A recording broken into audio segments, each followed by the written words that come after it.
And now, ladies and gentlemen, from the heart of the Inland Empire, right here in sunny Southern California, it's Robert Cardoza Live, where we talk about politics, money, and you. This is the intersection of business and politics. And now here's your host, Robert Cardoza. And welcome aboard. I am Robert Cardoza. You're listening to Robert Cardoza Live on the street at the intersection of business and politics. And you know what? Here we are. It is Thursday. We're a day past hump day. We've got a fantastic, interesting, fact-filling show for you today.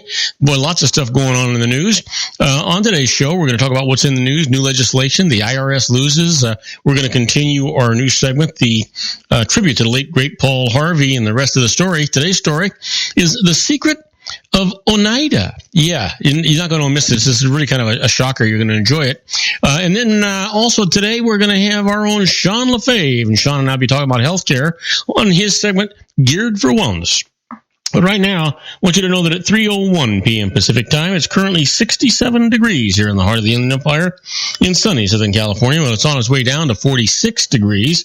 And so, it's going to get cool. But I was just outside. Nice little breeze. It's beautiful out there. We're supposed to be getting some more rain either late tonight or tomorrow. So we'll see what happens with that. But right now, it's just quite pleasant. Well, you know what? Let's talk about the news. Obamacare repeal vote is put off in a stinging setback for Trump.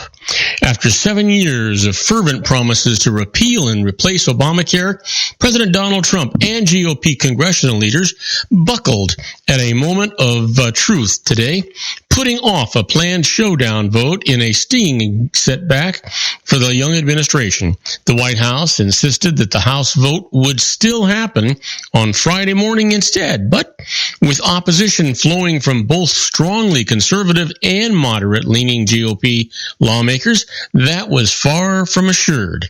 The delay was announced after Trump, who ran for president as a master deal maker, failed to close the deal with a group of fellow Republicans in the first major legislative test of his presidency. Still, leaders of the Conservative Freedom Caucus said that they were continuing to work with the White House late on Thursday or today on their demands to limit the requirements on insurance companies now in place under former President Barack Obama's Affordable Care Act.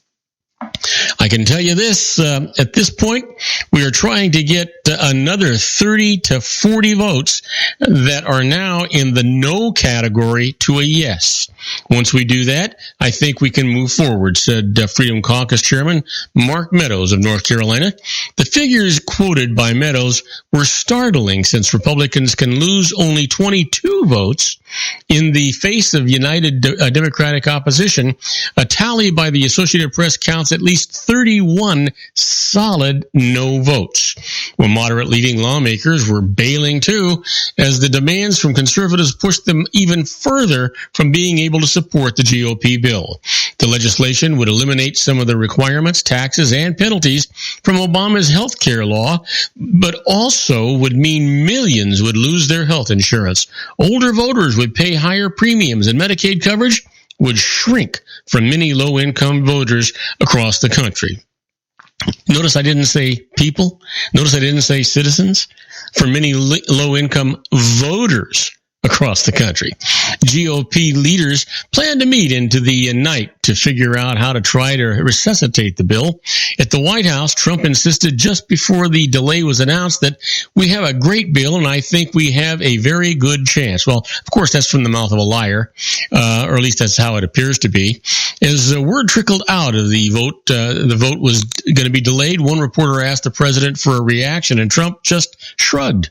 White House Press Secretary Sean Spicer had insisted earlier that Thursday's vote would happen and that the bill would be approved. Well, there was no plan B, the White House said. So we'll see what happens with that. You know what? Personally, it's not that I think Obamacare is the best insurance program in town, but it's better than what the GOP was going to put out. And if they're going to do a replacement, they need to get their eggs in a basket. They need to get all their eggs lined up in a row before they go off and do anything and make it worse than what it already is. And White House defends GOP lawmakers' decision to brief Trump. Of course they would.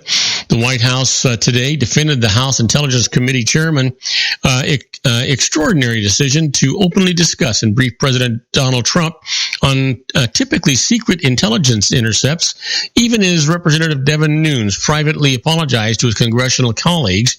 The decision to disclose the information before talking to committee members outraged Democrats and raised questions about the independence of the panel's probe of Russian interference in the election. It was a judgment call on my part, Nunes told reporters shortly after the closed-door committee meeting. Sometimes you make the right decision, sometimes you make the wrong decision. No, you're not supposed to make the wrong decisions. You're supposed to do what you're trained to do. Frustrated Democrats questioned whether Nunes, who served on Trump's transition team, was working in coordination with the White House, a charge that the White House has disputed. Still, White House spokesman Sean Spicer claimed inaccurately that Nunes was vindicating the president's unproven assertion that President Barack Obama wiretapped his New York skyscraper during an election. Nunes specifically stated that the new information that he received did not support the president's explosive allegations. Nunes told reporters that he had seen new information showing that the communications of Trump transition officials were scooped up through monitoring of other targets and improperly spread through intelligence agencies during the final days of the Obama administration. But he shot down Trump's claims about a wiretap at Trump Tower specifically ordered by his predecessor. Well, we'll see what happens.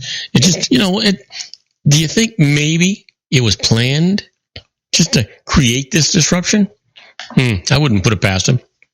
Well, the United States is to approve the Keystone XL pipeline. The Trump administration will approve the Keystone XL pipeline on Friday, senior U.S. officials said, ending years of delay for a project that has served as a flashpoint in the national debate about climate change. The State Department will recommend the pipeline is in U.S. interests, clearing the way for the White House to grant a presidential permit to TransCanada to build the $8 billion pipeline.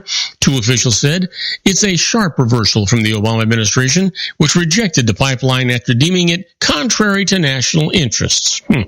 Well, the officials who weren't authorized to speak publicly on the matter and demanded anonymity said that the State Department's recommendation and the White House's final approval would occur on Friday. The White House declined to comment other than to say it would offer an update on Friday. State Department spokesman Mark Toner wouldn't reveal the decision, but said the agency had re-examined Keystone thoroughly after ruling against the proposed project barely 2 years ago. We're looking at new factors, Toner said. I don't want to speak to those until we've reached a decision or a conclusion. You know what? It's almost as though, hey, if Obama won it, we want to get rid of it. Isn't that how it sounds? It does to me. Doesn't sound like these are in the best interests of the citizens of the United States. At least they haven't given it much thought. Anyway, we're going to take a short break. When we come back, we're going to talk about the travesty. London is defiant as the Islamic State claims the attack by British ex-con, and he's 52 years old. I'll tell you all about it right after these brief messages, so don't go away. If you want to increase your client base and sales, then consider this, the Relationship Building Network at RBN. Given the current economic conditions and challenges, we all need to work smarter, make smarter decisions, invest our hard-earned dollars where it'll yield the best return for our investment. Many business professionals claim that the most effective networking group in Orange County is RBN. No other networking group or organization can offer what RBN offers. Make every year your best year. Join RBN and start reaping the benefits today. Nearly 3,000 businesses have joined RBN and experienced those benefits. Why join RBN? It's one group. It's one membership. It's no renewals. It's all through Orange County. RBN is a freestyle networking group. No mandatory attendance, no restrictions, no rules, and no penalties. Call them at 949-830-5776 or go to their website at rbninfo.com. That's 949-830-5776. If you've ever dreamed of having your own business to make your life secure, Water's Edge Wineries might be just the ticket. In 2004, their founder, Ken Leinberger, created the first winery franchise in California. It was a new concept with all of the functionality of a traditional winery, but without the vineyards. They purchased high-quality grape must from one of the largest winemaking companies in the world. Then they craft each wine carefully and bottle it right at their location. The winery was built to satisfy consumer demand for wine by the bottle and by the glass, but still kept the element of allowing customers to bottle their own custom vintage.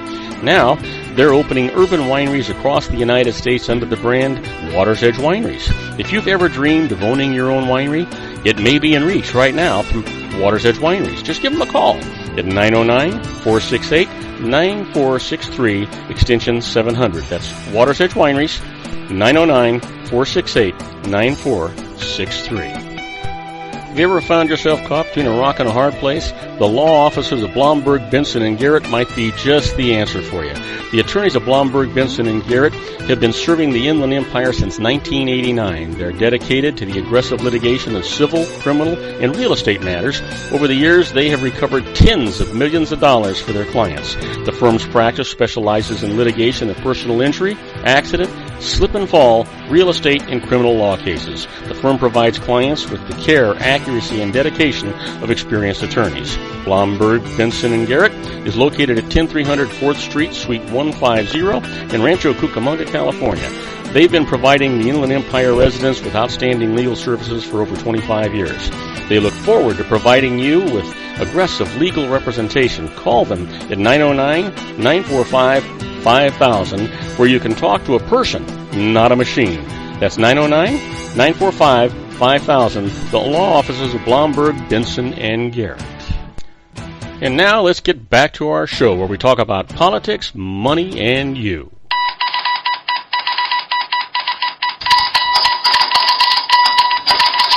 And I am Robert Cardoza. You're listening to Robert Cardoza live on the street at the intersection of business and politics. And you know what? We're talking about news. So, let's get right back to it.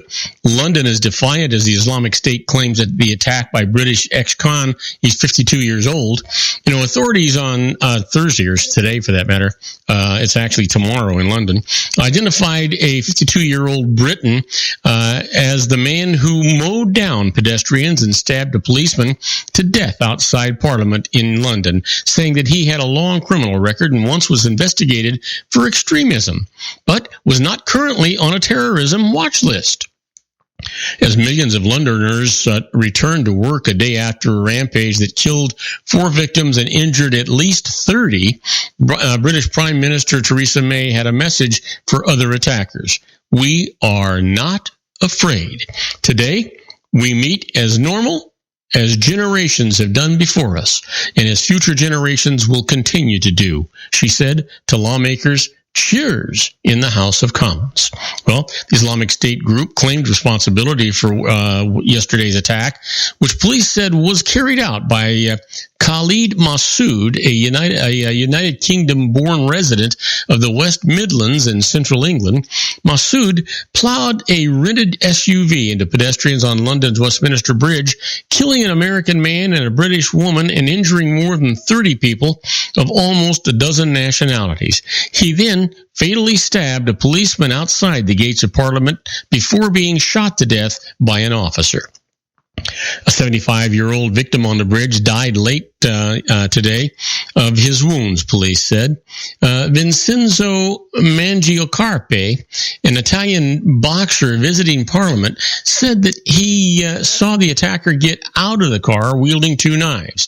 You can imagine if someone was playing a drum on your back with 2 knives, he gave the policeman around 10 stabs in the back, Mangiacarpe said. The dead were identified as Kurt Cochran, 54, of Utah, and British school administrator Aisha Frade, 43. Both struck on the bridge, and 48-year-old Constable Keith Palmer, a 15-year-old veteran of the Metropolitan Police. The 75-year-old victim was not identified. Police arrested 8 people, 3 women and 5 men, on suspicion of preparing terrorist acts as authorities sought Massoud's motive and possible support network. One arrest was in London while the others were in Birmingham. Police said they were searching properties in Birmingham, London, and Wales. Wow. Can you imagine? This world is something else. Well, it just gets better and better, folks. We have an Associated Press exclusive here. The United States probe of ex-Trump aide extends to Cyprus. And I don't mean Cypress, California. The United States government investigation of President Donald Trump's former campaign chairman, Paul Manafort, crossed the Atlantic earlier this year on the Mediterranean island nation of Cyprus, once known as a haven for money laundering by Russian billionaires. Treasury agents in the recent months obtained information connected to Manafort transactions from Cypriot authorities, according to a person familiar with the matter who was not authorized to speak publicly. The request was part of a federal anti-corruption probe into Manafort's work in Eastern Europe. The Cyprus Attorney General, one of the country's top law enforcement officers, was also aware of the American request. Manafort was Trump's unpaid campaign chairman from March until August of last year. During the critical run-up to the Republican National Convention, he's been a leading focus of the U.S. investigation into whether Trump associates coordinated with Moscow to meddle in the 2016 presidential campaign. Well, you know what they call that, right? Sure. They call it treason. Let's hope that it stopped with Manafort and that the administration wasn't really involved in this. Just hope and pray. We don't need another mess like that. Well, Maryland High School thrust into an immigration debate. A Maryland high school has been thrust into the national immigration debate after a 14-year-old student said that she was raped in a bathroom there by two classmates, including one who authorities said came to the United States illegally from Central America. Protesters on both sides of the debate converged on a nearby elementary school today during a visit by U.S. Education Secretary Betsy DeVos. And the White House has weighed in, saying the president has made a crackdown on illegal immigration a priority because of tragedies like this. The Montgomery County school system has been besieged by hundreds of racist and xenophobic calls. In response, schools beefed up police presence in an attempt to reassure the anxious community. Now, we're starting to receive calls that are threatening, saying that they're going to shoot up the illegals in our school, said Derek Turner, a school system spokesman. He noted that the calls marked a whole new level of vitriol that we haven't seen before. Man, can you imagine? There was 3 kids raped this girl. One was illegal. And of course, that's where they're gonna concentrate, right? Of course. Just who knows? You know what? Let's leave you with this one. An Israel arrests a hacker linked to threats on the U.S. Jewish centers.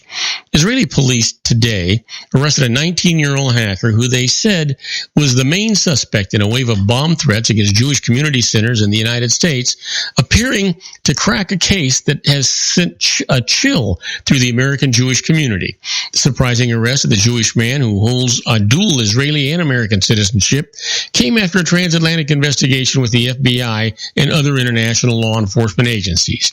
U.S. Jewish groups welcomed the breakthrough in the case, which had raised concerns of rising anti-Semitism and drawn condemnation from President Donald Trump. Israeli police described the suspect as a hacker, but said his motives were still unclear.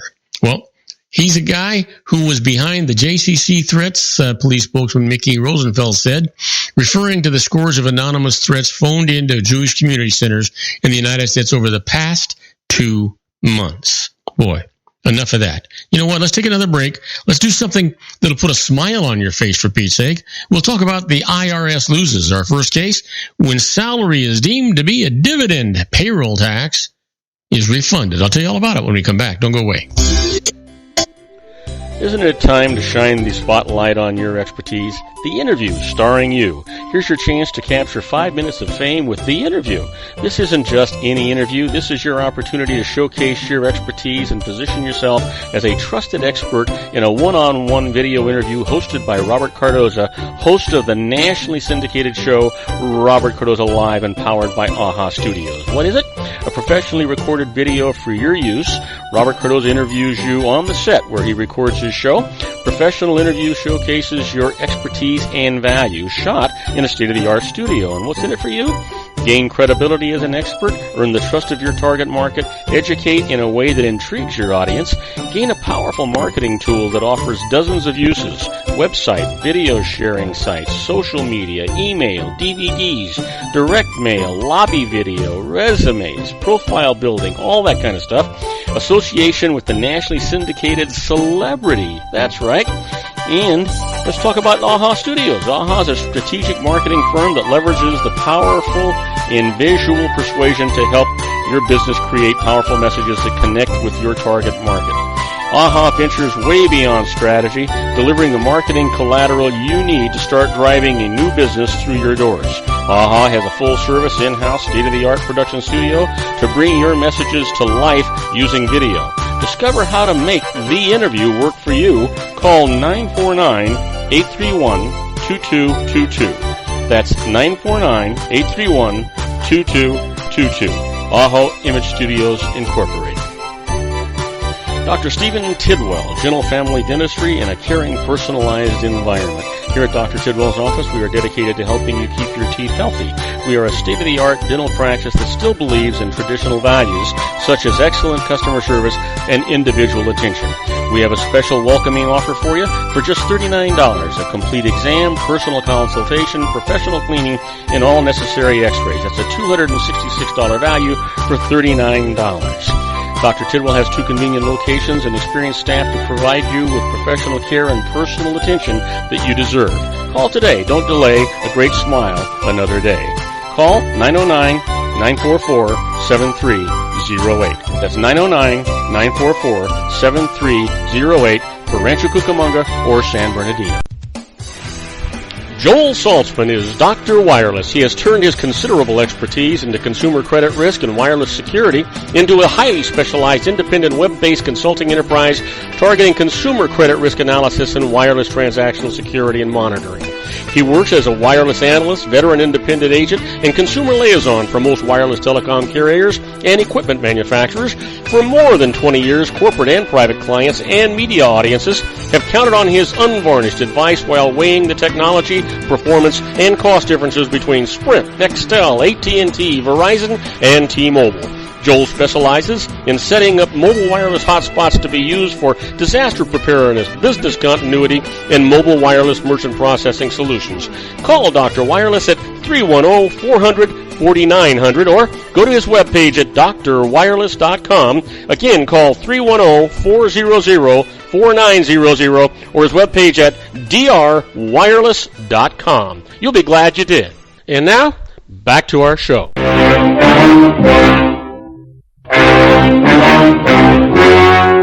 The story you are about to see is true. The names have been changed to protect the innocent.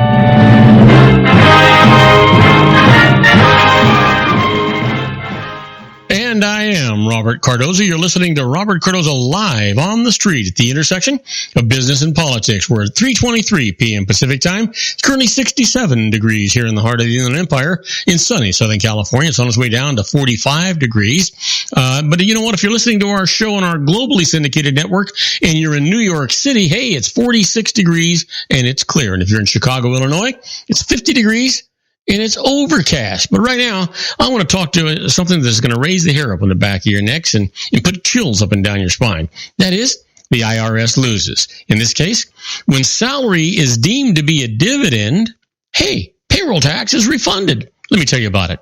The IRS and tax court held that the salary paid by a corporation to its owner was excessive. Therefore, the company's deduction for it was disallowed. When the IRS submitted its calculation of the tax due as a result of the disallowed deductions, the company and its owner protested that it didn't include a refund of the 1.45% Medicare payroll tax that each had paid on the salary. Now, the IRS said that the tax court does not have jurisdiction over payroll tax disputes, so it cannot order a refund of the taxes. Well, this is what the tax court ruling was. Whereas here, in an income tax case, payroll taxes must be recomputed to reach the correct tax result. The court does have jurisdiction, and the refund, is ordered. Well, here's another case for you. The IRS loses. Death defeats a levy on a lawyer's bank account. Well, you know what? An attorney died while still owing back taxes. Now, a state court then ordered that his business bank accounts be distributed to clients for whom he had held funds and to trustees named to terminate the affairs of his law practice to cover their necessary costs and fees. But before the bank made the distribution, the IRS issued a levy on the account. This is what the judge said at the court. After the state's court's order, the deceased lawyer had no interest in the bank account and its funds, which now belong to his clients, creditors, and the trustee's fees. Therefore, there was nothing for the IRS levy to attach to. But you got to know, they just keep right on trying, right? Try this when the IRS loses. A bar's licensed owner shouldn't be treated as the owner. Gosh, sounds a little strange, doesn't it? Well, listen to this. Charles Manny wanted to purchase a bar, but a felony conviction kept him from obtaining a liquor license. So he reached a deal with his friend Ray Monk, who bought the bar, obtained a license, and opened business accounts for it in his own name. Now, Manny then ran the bar as Chuck's Place, and Monk moved 200 miles away. Manny paid $2,500 a month to Monk, and Monk treated that as rent. Now, here's the snag. The IRS audited Monk, said that he was the bar's legal owner, and taxed its income to him. Well, he went to court. This is what the judge said. The monthly $2,500 payment did not vary, indicating it was rent, not profit sharing. In all other ways, Manny and Monk acted as tenant and landlord. So, the bar's income was not taxed to Monk. Shame on the IRS, don't you think? Sure. Well, you've heard me talk about being a fly on the wall when the IRS is doing stuff. We've arrived at that spot, and we call it inside the IRS. It's just exactly like the Twilight Zone.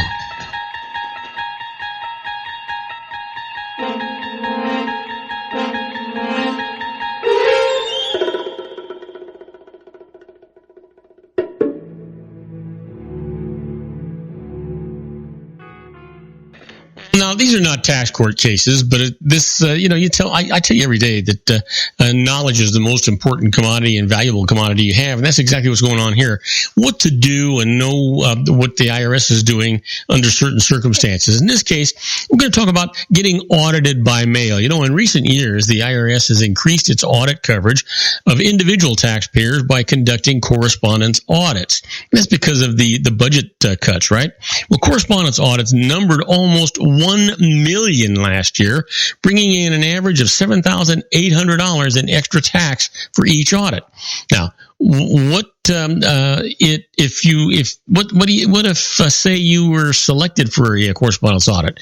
You know that your return includes some, let's just say, gray areas having to do with income. But the IRS says that it only wants to examine your medical expenses. Your best approach? Consider not responding at all. In which case, the IRS might simply disallow the medical expenses, leaving your income unscrutinized. But be careful. You should not begin any correspondence that may lead to a question about whether all of your income was reported. Speak with a qualified tax advisor before you do anything. That's what you really, really want to do. Well, how about this? The IRS tries to save money by cutting back on taxpayer service assistance. You know, just weird things going on out there. The IRS tries to save money by cutting back on taxpayer service assistance. Go figure. The IRS has figured that it costs an average of $28.73 to help each taxpayer who shows up in person at a local office to have a question answered. Now, helping the same person via the web contact costs about 13 cents, and helping the taxpayer using the automated toll-free telephone number costs about 71 cents. Recently, the IRS tried to close down 68 taxpayer assistance centers because of the high costs involved. Now, a congressional backlash stopped the closings. What may work to save the IRS money in the near future? Well, the IRS is considering the development of an authentication program or system, much like banks use, that would allow taxpayers to perform account-related services by logging onto its website. Now, you want to be careful. First of all, the IRS is going to automate a lot of things because, as you know and I know, they just got their budget really slammed shut. They got it cut thanks to President Trump. You know what? They needed to get it shut a long time ago. They treat this money like it was their own. They treat the rules like it was their own. They don't follow the rules anymore than they, other than to expect you to. They just don't do it. Now, listen, we're going to take a break. When we come back, we're going to be with our own Sean LaFave and his Geared for Wellness Corner. I've already forgotten what Sean and I are going to talk about because every time we plan something, it winds up going off in a million different directions. Now, I know that he's going to say that that's my fault. But you know what? I want you to know it takes two to tango. We'll be right back with Sean LaFave after these brief messages. Don't go away. If you want to increase your client base and sales, then consider this, the Relationship Building Network at RBN. Given the current economic conditions and challenges, we all need to work smarter, make smarter decisions, invest our hard-earned dollars where it'll yield the best return for our investment. Many business professionals claim that the most effective networking group in Orange County is RBN. No other networking group or organization can offer what RBN offers. Make every year your best year. Join RBN and start reaping the benefits today. You know, nearly 3,000 businesses have joined RBN and experienced those benefits. Why join RBN? It's one group. It's one membership. It's no renewals. It's all through Orange County. RBN is a freestyle networking group. No mandatory attendance, no restrictions, no rules, and no penalties. Call them at 949-830-5776 or go to their website at rbninfo.com. That's 949-830-5776. If you've ever dreamed of having your own business to make your life secure, you know Water's Edge Wineries might be just the ticket. In 2004, their founder, Ken Lineberger, created the first winery franchise in California. It was a new concept with all of the functionality of a traditional winery, but without the vineyards. They purchased high-quality grape must from one of the largest winemaking companies in the world. Then they craft each wine carefully and bottle it right at their location. The winery was built to satisfy consumer demand for wine by the bottle and by the glass, but still kept the element of allowing customers to bottle their own custom vintage. Now, they're opening urban wineries across the United States under the brand Water's Edge Wineries. If you've ever dreamed of owning your own winery, it may be in reach right now through Water's Edge Wineries. Just give them a call at 909-468-9463, extension 700. That's Water's Edge Wineries, 909-468-9463. Have you ever found yourself caught between a rock and a hard place? The law offices of Blomberg, Benson, and Garrett might be just the answer for you.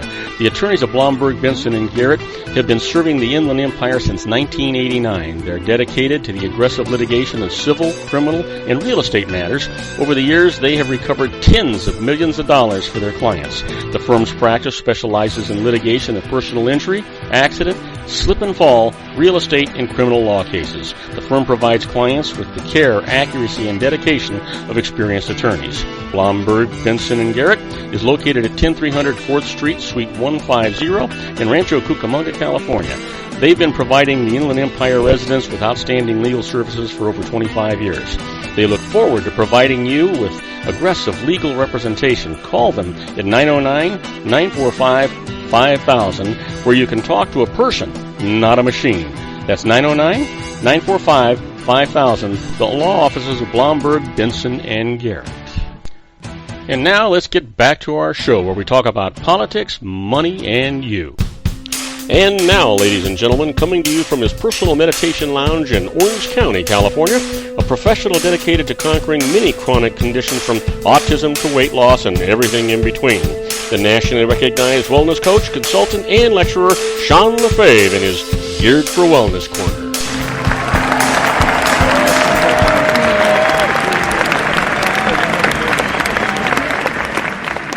And I am Robert Cardoza. You're listening to Robert Cardoza live on the street at the intersection of business and politics. We're at 3:34 p.m. Pacific time. It's currently 67 degrees here in the heart of the Inland Empire in sunny Southern California. It's on its way down to 45 degrees. But you know what? If you happen to be in Cleveland, Ohio, it is 50 degrees and it's clear. But here's the shocker, for Pete's sake. If you're in Wichita, Kansas, it's 80 degrees, it's clear, and my good buddy Sean LaFave has got his shorts on, his tennis shoes, a t-shirt. He's got the barbecue all lit and warming up. He's got steaks on all seasoned up and ready to go. I can't hardly believe it. Hey, Sean, you're on the air. You forgot the part about the Mai Tai. Oh, the Mai Tai? I'm drinking your. I'm sorry. I'm drinking your Mai Tai. Sure you are. Yeah, I know. Can you believe that? 80 degrees and sunny, man. It's crazy. I mean, it's like back in. It's unbelievable. You're in Wichita, Kansas, for Pete's sake. You know. Yeah, it's that time of year when spring rolls around. It gets really neurotic around here. We'll get 80 degrees and sunny right now, but in a few days it could be 40 degrees and rainy and miserable, or who knows. Hey, my friend. So, are you gonna barbecue? I mean, what a day for a barbecue for you. Yeah, it would be a good day for barbecue, but I'm not actually going to re-grill it today. I've just been so busy with work, I haven't had a chance to really focus on a whole lot of much of anything. So you have to realign your priorities, my friend. You know, one day you're gonna turn around and say, "My gosh, I really missed out on a wonderful life because I worked too hard." Well, that's definitely not been the case for me overall. I've had a lot of fun, so I can't make that claim yet. I'm gonna have to work a whole lot in the next 10 years to be able to say that. Well, that's the difference. That's because you have a career that you love. It's not like work. It's something you enjoy doing. Yeah, exactly. Yeah, it's never work when you love doing it. Yeah. So it's neat, to reach out. It's funny, I have been working a lot lately, but I'm reaching out to these practitioners across the country, talking to them. It's funny, you get kind of your mindset of, okay, I'm going to reach out to these people, and I'm probably going to get some people that aren't happy about this and that. And I've just been getting positive person after positive person after positive person. I'm going, wow, so it makes it a lot more fun when the people you're dealing with are positive minded too. It's just been great. So yeah, it's been fortunate. But yeah, I've been loving work lately and just staying busy. So that must be outside for the sunshine. But that must mean that you're happy to be back in Wichita and back at the grind, right? Oh yeah, no, absolutely, yeah. Actually, I am. So how long before you start coming back to God's country? You know what? I was thinking about that. I was listening to the intro, from his meditation lounge in Orange County, California. We may have to actually change that. I don't think I'm going to be returning back to California permanently. Oh, really? Yeah, it's just there's just too many stupid laws and regulations there. I've been doing a lot of research and everything from just the personal freedoms and the legislative freedoms that we have in different states and California is about as that. Literally the only state in the country that has less freedoms than California is, of course, New York. Well, yeah, you could always go to Hawaii. I could go to Hawaii. It's so funny. I've talked to so many people that have gone there, and I talked to some people who absolutely love it, but I've talked to a bunch that go, you know what? You get that island fever after a few years. Like, I can't take it, because you can literally ride a bicycle around the entire island in one day. And it's depending on which island, yeah, you can. Yeah, which island? Yeah. Well, I'm thinking of like Oahu. You could ride around Oahu, the main island. I've done it. I've driven around. I've not ridden, but I've driven around Oahu. I've driven around Maui. Oh well, there's a portion of it you can't because it's the road doesn't go all the way around. I've driven around the big island of Hawaii. That one takes some time. That's a biggie. I've not been to the island. I've not been to the island of Hawaii itself. In fact, the only island I've been to is Oahu. Anyway, there's lots of places that my good buddy could go, and if you don't want to pay taxes, there's 5 states you could go to. Right. Yeah. Well, if you don't want to pay state tax, I mean, if you don't want to pay taxes, it's a state prison or actually a federal prison that you might wind up in. Right. Exactly. Yeah. Yeah. So and everyone's different. There's some places don't have sales tax. Some places don't have income tax, and so you end up. There are actually states that don't have any income tax at all, but because of sales tax and other things, you actually end up paying more taxes, than living in other places. Every state has an overhead and an infrastructure that they have to pay for. So they have to get that money from, and legislators that they have to pay for, and they have to get that money from someplace. So whether or not you're calling it income tax or sales tax or property tax or consumption tax or whatever you're calling it, believe me, they're getting it. Oh yeah, they're going to get their revenue one way or another. So. Yeah. So listen, my friend, what are we talking about today? Or are we just going to talk? Yeah, no. Well, you sent me a couple of cool articles, and we could probably get on those. But you know, we talked about you know, faith healing. You know, that law out in Idaho that was just passed, or you just passed the new rewritten law. And so you said, hey, let's talk about faith healing. And I thought, you know, that'd be a really interesting topic. So we'll talk about faith healing for a while. And then if we run out of things to talk about on that, we've got these couple of really cool articles that you sent me. Well, you know, let's start off with a premise, because you know what? There are a lot of situations in medical science that medical science cannot explain that the religious component would like to call miracles, and the non-religious component would like to just say it's mind over matter. The truth is, and you've said it many, many times, a positive mental attitude, or a mental attitude in general, can overcome an awful lot of these things without having to use medical science, that you supposedly could call it either mind over matter, or you could call it a miracle, or you could call it whatever you want to call it. The truth is these faith healers sometimes, I think, get credit because they've convinced the person who they're practicing on to believe them. Right, and the belief is and that's the big part of it. You know, when I was thinking about this, I've actually researched this in the past, and I've studied it in the past, because it is a fascinating phenomenon. You know, for people to, like I talked about that friend of mine that literally went into a church that he'd never been to before, didn't know anybody there, and this pastor says, you know, there's somebody here in the middle of the sermon, just had nothing to do with the sermon. He says, I just feel like I need to, you know, say this. There's someone here with carpal tunnel, and you know, who's been suffering with pain. And he told me, he goes, all the practice, all the guitar playing that I've done, and everything else. And you know, he goes, like there were times I couldn't use my hands at all. He goes, the pain was so bad.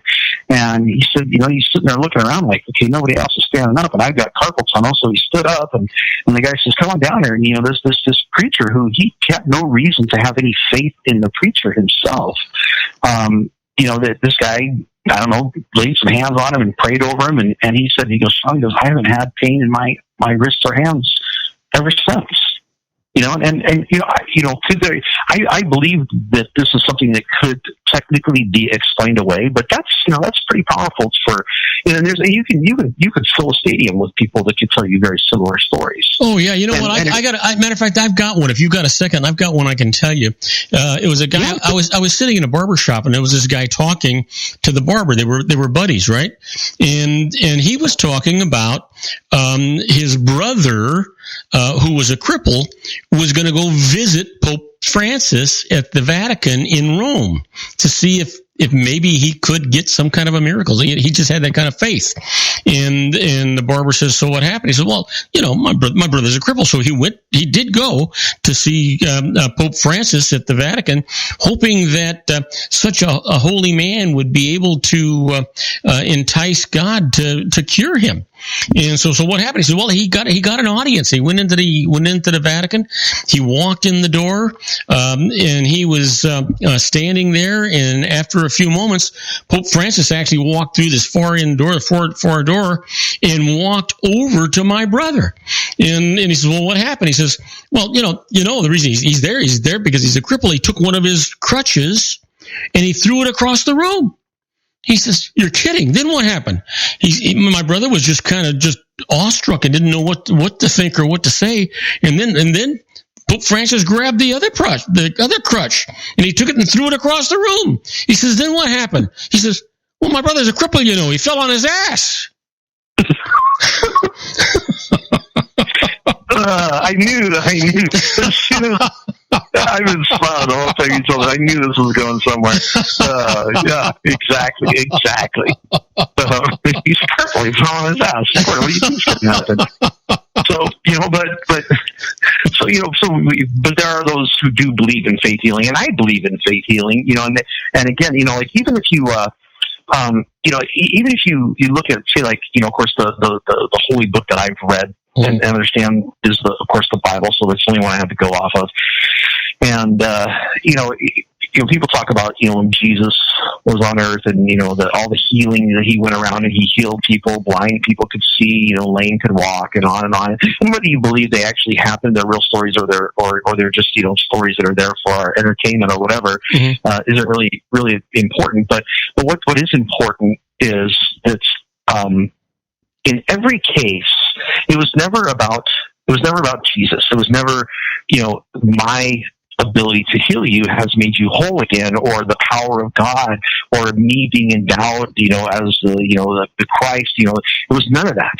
In every single case, when someone was healed, what Jesus would say was, "Your faith has made you whole again," or "Your faith has healed you." Yeah. And it always was brought back to the faith of that person is what made them heal. Whether it was the man who was blind and could see, the woman who was bleeding for years and was now healed just by touching his robe.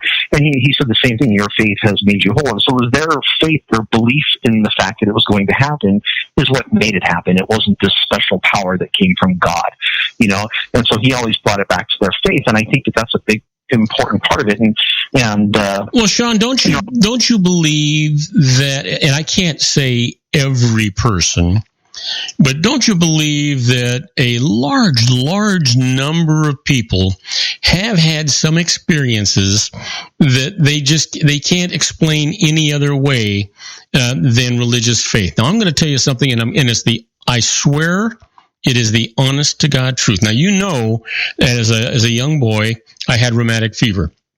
I was laid up in a bed for over a year in a wheelchair for another 6 months after that. And what happened as a result of this, there was a modality that this doctor was using that I would have to go see her once a month. And once a month, they would give me this most horrific injection. It was the most painful thing when you were getting it, and it was horrible. And it lasted a month, but the pain from it lasted for 4 or 5 days, and I would get just excruciating headaches, the most horrible headaches I can think of. And remember, I was about 8 or 9 years old at this time, but I was really impressionable, and I was by myself, and my parents had fixed a bed in the living room so that we'd always be together, and so I was always there.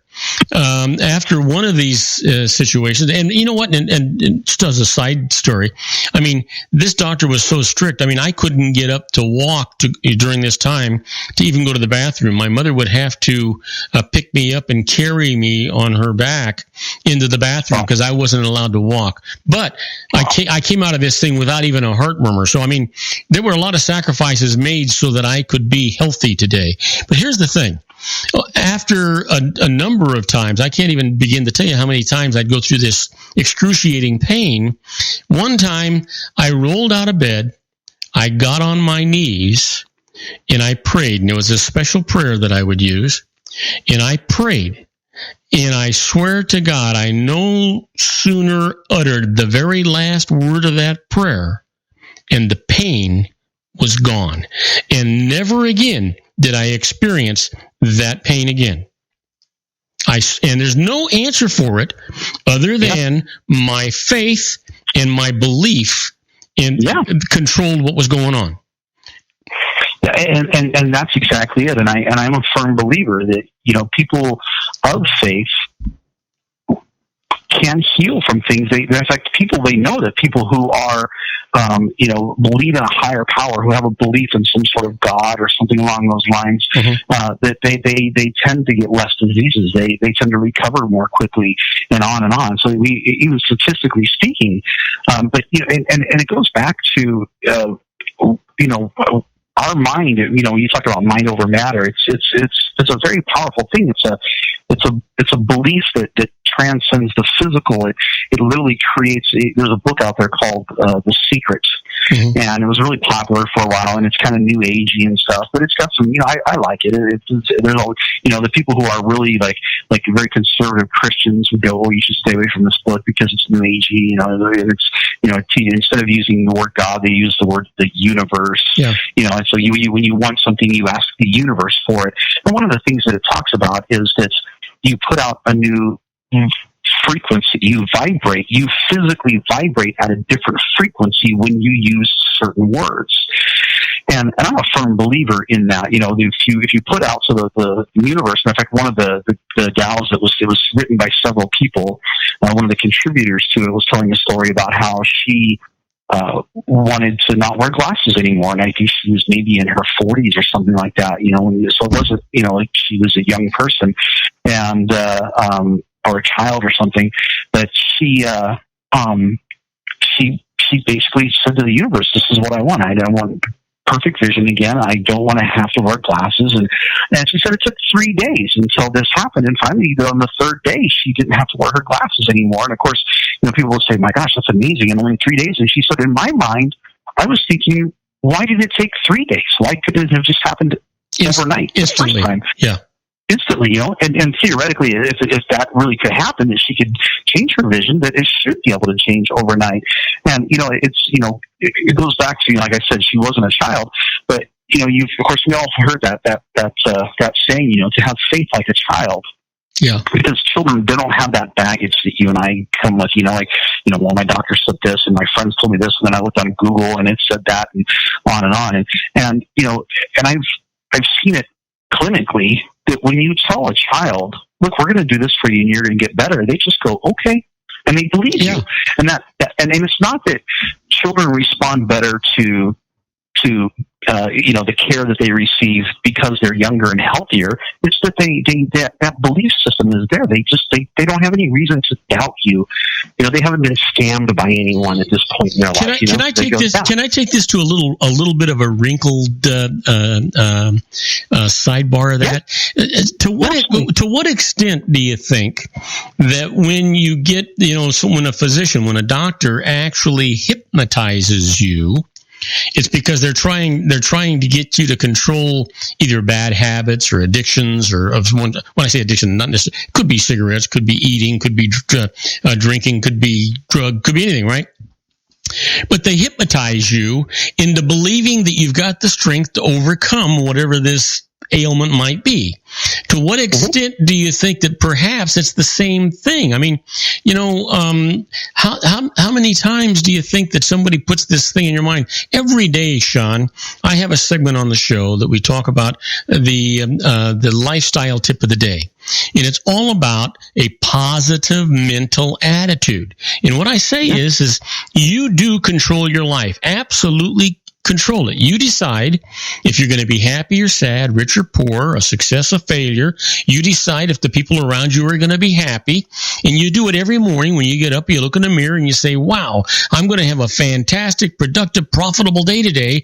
And you move in that direction. And and it just happens. You cause it to happen. Just like you could cause that light at the end of the tunnel to be an oncoming train if that's what you believe it's going to be. I think that, and you and I talked about this before, our human bodies have such power that we haven't even explored. Now, I'm not saying it doesn't need help once in a while, but I do think that in many, many cases, the answer to the miracle is the fact that our bodies have a power that we haven't even explored. And I totally agree with you. The human body is so powerful, and you're right. I don't think that we even understand how powerful we are. There are people out there who have been able to tap into that and accomplish more in their life than someone who hasn't tapped into that. But even the most accomplished person on the face of the planet, I think that is just scratching the surface. The human body really is capable of so much, and if we really truly could have that belief, that faith, and 100% without any doubt at all, I think that we would be almost unlimited in what we could accomplish. Isn't that why placebos work when you're doing double-blind studies? Well, yeah, and that's exactly why they work, is because you believe that they work. And in fact, there's a book out there. It's called Predictably Irrational, and it's written by a guy named Dan, and I can never say his last name. I don't know if it's O'Reilly or Airley or something like that. It's spelled kind of weird, but anyway, it's called Predictably Irrational. It's a fantastic book for anyone who likes a really good intellectual read. And basically, the premise of the book is that people act irrational on a regular basis. The choices that they make, the things they do, are really not always based in rational we see an example of that in Washington D.C. every day. Yeah, exactly. And what the book says is, as the title implies, predictably irrational, is you can still predict how people are going to react, even though they're reacting in an irrational manner. Mm-hmm. And one of the things that he cites in there is a study that was done. I think he actually did this study himself. So he cites a bunch of different things. I think this one he actually conducted himself, and it was conducted at MIT, the Massachusetts Institute of Technology, and basically he asked volunteers to take a painkiller. Now, it was a fake painkiller. It was actually just a vitamin C pill, is all it was. But they were told this new painkiller called Belladone RX was the name of it, that they, would help relieve their pain. And the first group was given a pamphlet that described how it worked, and talked about how that I think it was 92% of patients receiving this in a double-blind control study reported significant pain relief within only 10 minutes. Wow. And the pain relief lasted for up to 8 hours. Now, this is what they were told. Of course, this is all fake. Mm-hmm. And then printed on there was a price tag that this particular painkiller was $2.50 for a single dose. So you've got validation through a quote-unquote study and a price value of $2.50. You think, for a single pill, like an over-the-counter medication, $2.50 a pill is pretty steep. Yeah. And of course, we have this mindset in our genes. I mean, so we've been taught, you get what you pay for. Yep. There's a reason why a Mercedes-Benz costs more than a Chevy Malibu. The Germans are trying to get even for World War II. And so from that part of the experiment, almost all of the participants experienced pain relief from this pill. It was a fake pill. It was a vitamin C pill. It had nothing to do with pain. And then the second group were basically given the pill, and they were told that the pill had a value of 10 cents. So it was worth only a dime as opposed to $2.50. And now only half of the people who took the pill experienced pain relief. Well, the difference was clearly in their mindset. It had nothing to do with the pill itself. It was just a vitamin. They get exactly the same pill. But one group was told it was a very effective pill. It cost $2.50 a pill. And the other group was told, well, this is a painkiller. It's only 10 cents. It's even cheap. So we think, oh gosh, it's only 10 cents. How good could it be? And so, of course, half the people got no results at all from it. And it was all because of their mindset, right? It's all because of their mindset. So let's talk some more about this when we return from this commercial break. All right? We've been talking longer than you think. Anyway, we'll be right back with our own Sean LaFave in the Geared for Wellness Corner. Don't go away. Whoa, what a fascinating topic today. We'll be right back. If you want to increase your client base and sales, then consider this, the Relationship Building Network at RBN. Given the current economic conditions and challenges, we all need to work smarter, make smarter decisions, invest our hard-earned dollars where it'll yield the best return for our investment. Many business professionals claim that the most effective networking group in Orange County is RBN. No other networking group or organization can offer what RBN offers. Make every year your best year. Join RBN and start reaping the benefits today. Nearly 3,000 businesses have joined RBN and experienced those benefits. Why join RBN? It's one group. It's one membership. It's no renewals. It's all through Orange County. RBN is a freestyle networking group. No mandatory attendance, no restrictions, no rules, and no penalties. Call them at 949-830-5776 or go to their website at rbninfo.com. That's 949-830-5776. If you've ever dreamed of having your own business to make your life secure, Water's Edge Wineries might be just the ticket. In 2004, their founder, Ken Lineberger, created the first winery franchise in California. It was a new concept with all of the functionality of a traditional winery, but without the vineyards. They purchase high-quality grape must from one of the largest winemaking companies in the world. Then they craft each wine carefully and bottle it right at their location. The winery was built to satisfy consumer demand for wine by the bottle and by the glass, but still kept the element of allowing customers to bottle their own custom vintage. Now, they're opening urban wineries across the United States under the brand Water's Edge Wineries. If you've ever dreamed of owning your own winery, it may be in reach right now through Water's Edge Wineries. Just give them a call at 909-468-9463, extension 700. That's Water's Edge Wineries, 909-468-9463. Have you ever found yourself caught between a rock and a hard place? The law offices of Blomberg, Benson, and Garrett might be just the answer for you. The attorneys of Blomberg, Benson, and Garrett have been serving the Inland Empire since 1989. They're dedicated to the aggressive litigation of civil, criminal, and real estate matters. Over the years, they have recovered tens of millions of dollars for their clients. The firm's practice specializes in litigation of personal injury, accident, slip and fall, real estate, and criminal law cases. The firm provides clients with the care, accuracy, and dedication of experienced attorneys. Blomberg, Benson, and Garrett is located at 10300 4th Street, Suite 150 in Rancho Cucamonga, California. They've been providing the Inland Empire residents with outstanding legal services for over 25 years. They look forward to providing you with aggressive legal representation. Call them at 909-945-5000, where you can talk to a person, not a machine. That's 909-945-5000, the law offices of Blomberg, Benson, and Garrett. And now let's get back to our show where we talk about politics, money, and you.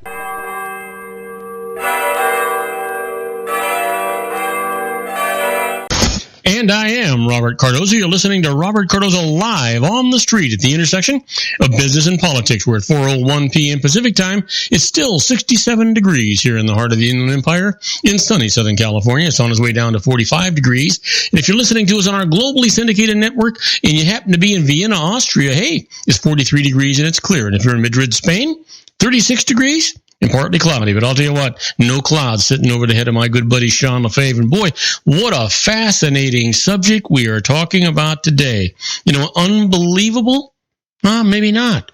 We're talking about the power of the mind. Hey, Sean, you're on the air. Yeah, so, we were talking about, the difference between the people who were given a painkiller that cost $2.50 as opposed to one that cost 10 cents. And of course, neither one of them were painkillers, and the one that was worth $2.50 worked better. And it goes down to expectation. We have an expectation in our mind of what's going to happen, and the body has a way of making that expectation come about. Now, it could be something as simple as the body understands triggers, like it says, okay, I'm going to be doing this, so I need to produce certain hormones or certain chemicals in the body. And so now that you've taken this pill, well, what the body's going to do is, I need this to relieve pain, because that's what the mindset is, make the pain go away. So now it releases endorphins and it releases, whatever else it needs to help suppress, whether it's the inflammation or whatever it is, to make you feel good again so that you're not in pain anymore. And so the body has its own, like all those things, like, we take opioids, for pain. Well, they're just a synthetic version of what our body already produces. We have opioid receptors because our body produces opioids, and just like cannabinoid receptors, because our body produces cannabinoids, which are also, for help with pain and inflammation. And so when the expectation is there in the body, well, the body's going to find a way to make that happen. And that kind of goes back to what I was talking about quite some time ago. When we were talking about, there was a gentleman whose name I can't remember right now, but back in the early 1900s, he did an experiment with a refractive lens that he would put on these goggles you would wear, and it would turn everything that you saw upside down. And so when you're walking down the hallway, the chairs and the table are on the ceiling and the lights are on the floor.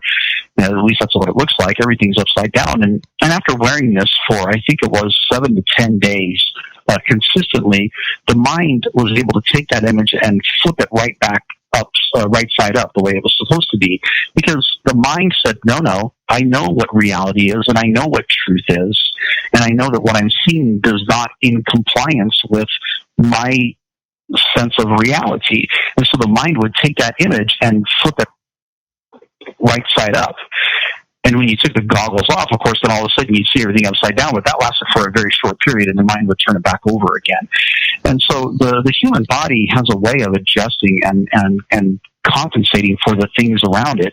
And so when you believe that you're going to get healed, and you have total faith in that, and you believe that that is the absolute truth, then the body will try to find a way to make it happen. If it's possible, the body's going to make it happen. And I talked about how, like in that book, The Secret, they talk about how you put something out to the universe, and you create this new frequency that is and the universe comes back to you in that frequency, and so your frequencies want to match up with everything around you, and so whether it's you want great health or you want to have a new love partner or whatever, like one of the gals in the book was talking about a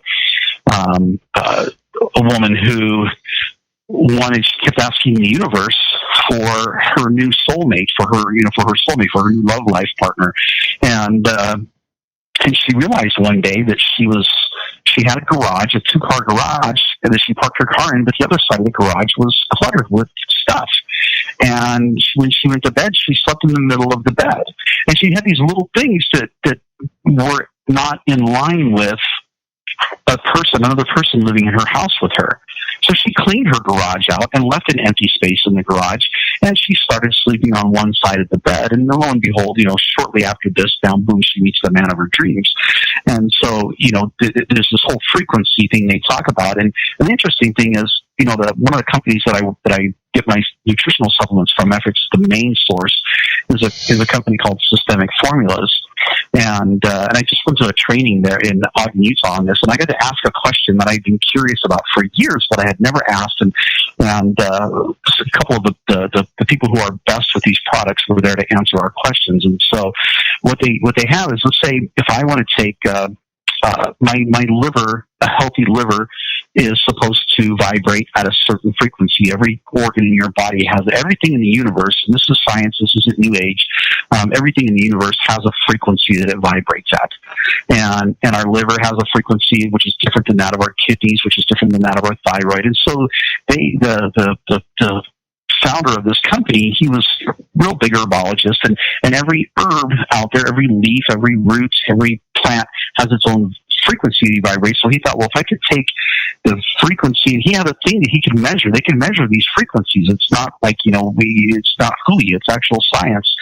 And he thought, well, if I could blend the right herbs together to create a frequency that matches the frequency of the liver, then if a person takes that, then what it does is it prompts the liver to vibrate at that frequency, and your liver heals, and it works. And so, in fact, they have like their thyroid, their main thyroid one, whether you have hypothyroidism or hyperthyroidism. Now, if I went to a medical doctor and I said I have hyperthyroidism, they would give me a completely different drug than if I had hypothyroidism. One is overactive, one is underactive. So you want to, pull it in the other direction. Well, their thyroid herbal blend strictly matches what the vibration of the thyroid should be when it's functioning healthy. So whether you have hyper or hypothyroidism, you give the person the same pill. And so you want to try to match that frequency. And so if I can say, look, something as simple as a blend of herbs can create a frequency in my body that induces healing, why can my thought process not also induce, as long as I have that faith and I believe in it, why can that not also induce a change in the frequency at which my body and my organs vibrate? And that's a big part of where that miracle healing comes in. You can actually break it down into science, but the fact is the belief system has to be there. If you don't believe it's going to happen, it's just not going to happen, Right.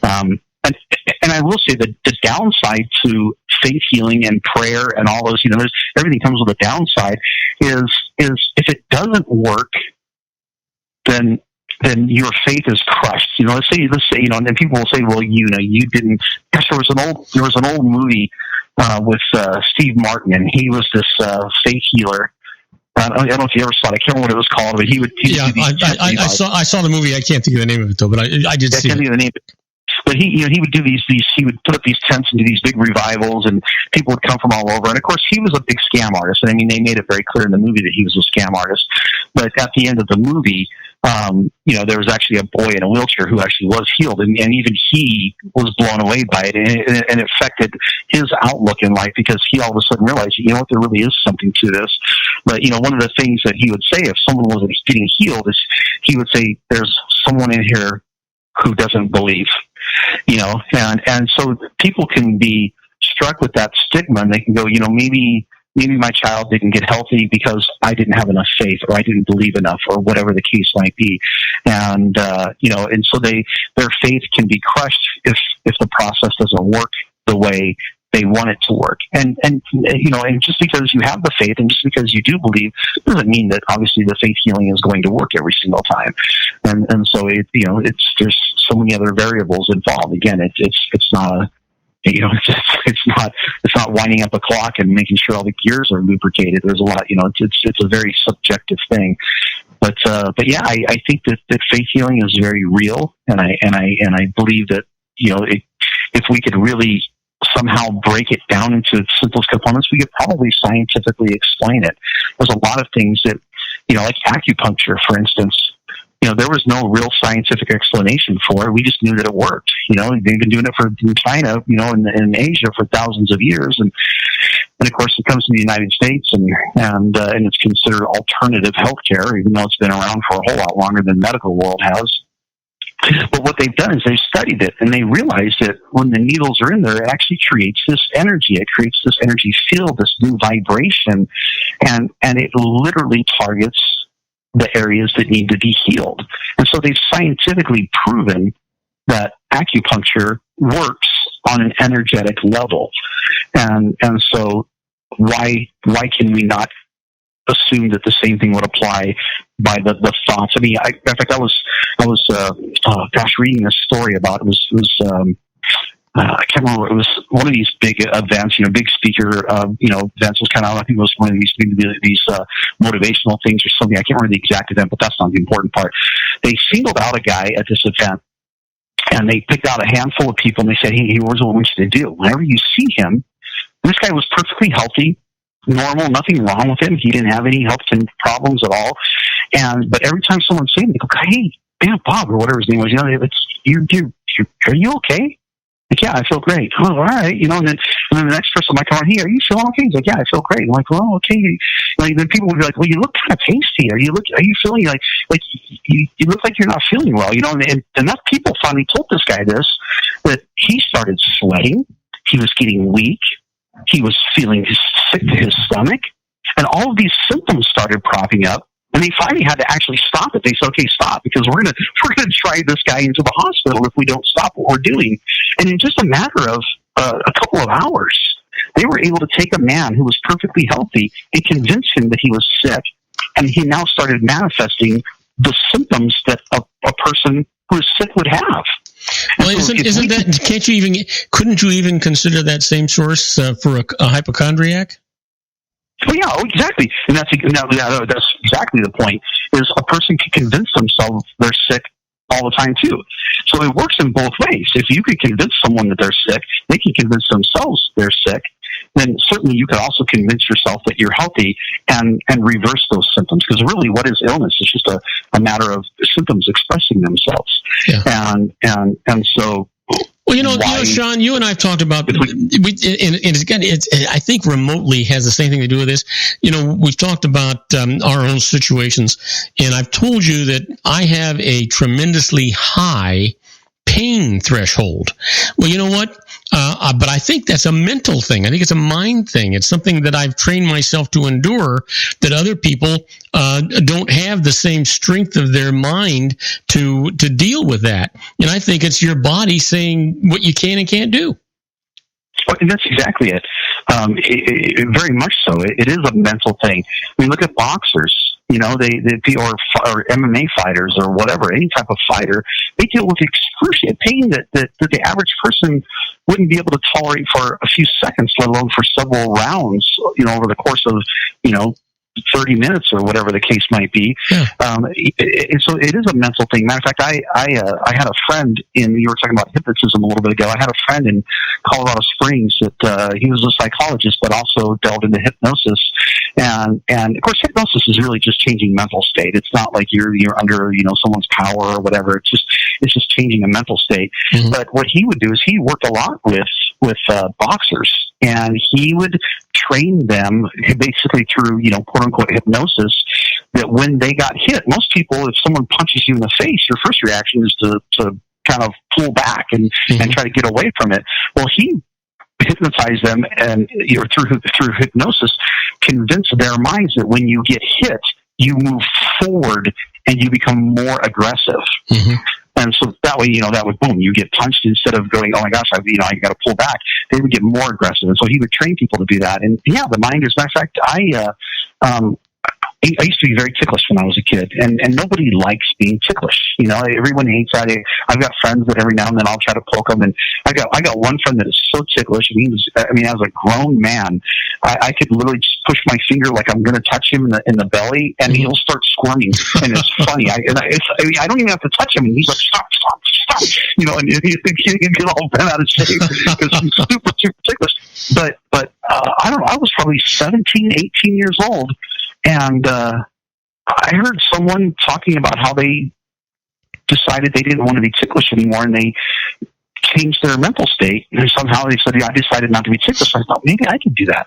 And so I decided one day, I'm like, you know what? I don't want to be ticklish anymore. And I'm not ticklish anymore. And I didn't understand the power of positivity and positive thinking and all these things. I just knew that I heard someone else say they could do it, so I thought, why can't I? And so that my belief now was raised, and I've not been ticklish at all for 30 years.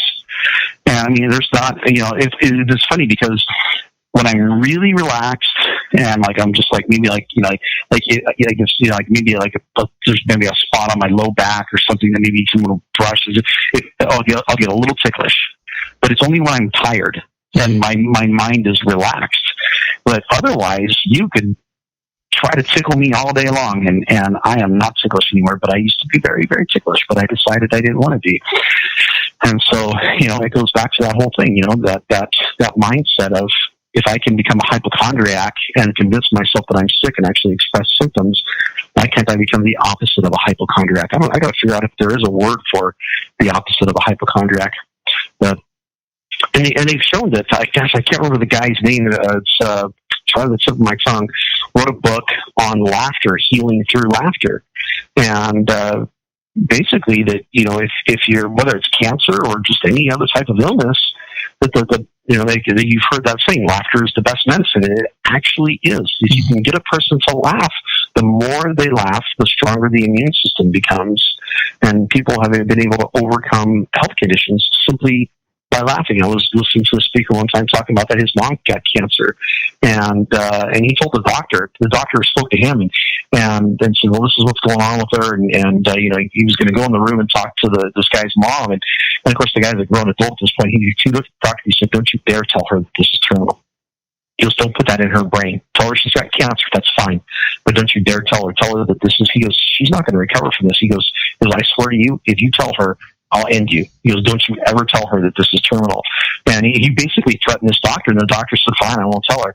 And he said, I put on every funny movie that I could ever dream of, and she just laughed and laughed and laughed, and she overcame cancer. She lived for many, many years afterwards. And so, our mental state, like you say, it's this positive mindset. It goes back to, can we be healed through faith? Well, if we believe we can, then certainly we can. And that's a hard pill, as we say, for some people to swallow. But it's true. But it's true. That's the thing. We both have stories that we could tell. I've got a good friend that had a tumor the size of a grapefruit, and the doctors gave him a week and said it was inoperable. He was a very religious young man. And prayed, and finally one day, this other doctor walked in and says, I think we can fix this thing. Matter of fact, I'm sure we can, and I think I can operate on it. This guy was given 7 days to live. In 3 days, they did this surgery, and in 10 days, he was out of the hospital in recovery, and he's never ever had a recurrence of that tumor again.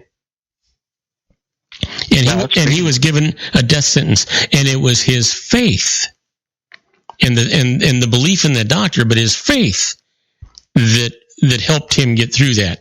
Whether you call it faith or religious belief, or you call it mind over matter, or you call it whatever you want to call it, you have a tremendous strength over your own body and your own psyche. Now, having said that, we got to take a break real quick. We'll come back with our own Sean LaFave in the Geared for Wellness Corner right after these brief messages. Don't go away. Sean's got a lot more to say, and you're going to want to hear it. Isn't it time to shine the spotlight on your expertise? The Interview, starring you. Here's your chance to capture 5 minutes of fame with The Interview.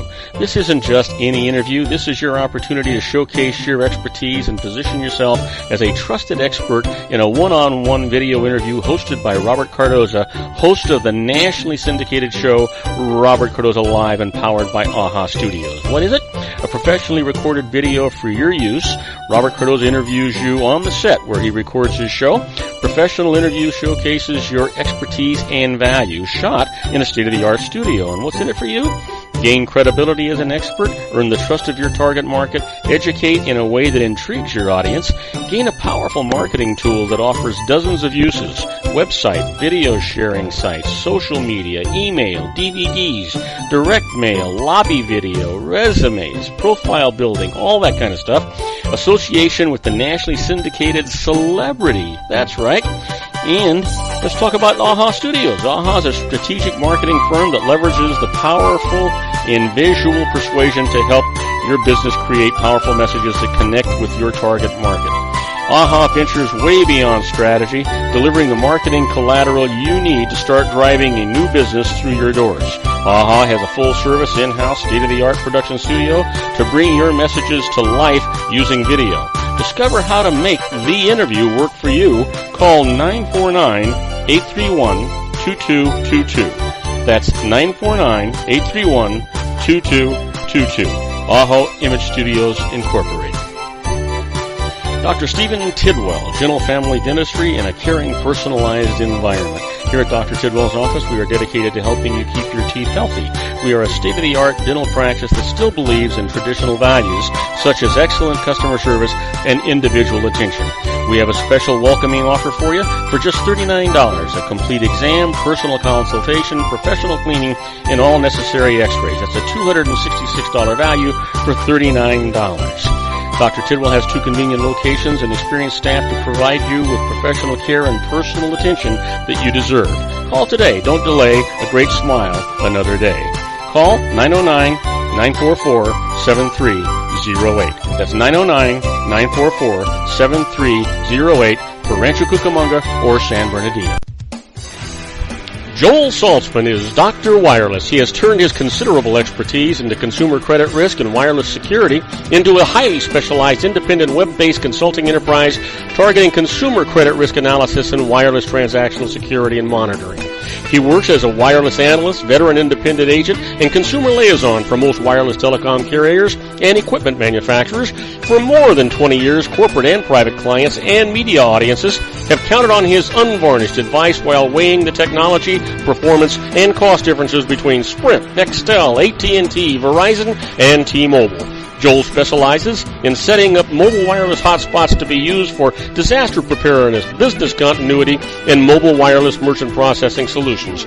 Call Dr. Wireless at 310-400-4900 or go to his webpage at drwireless.com. Again, call 310-400-4900 or his webpage at drwireless.com. You'll be glad you did. And now, back to our show.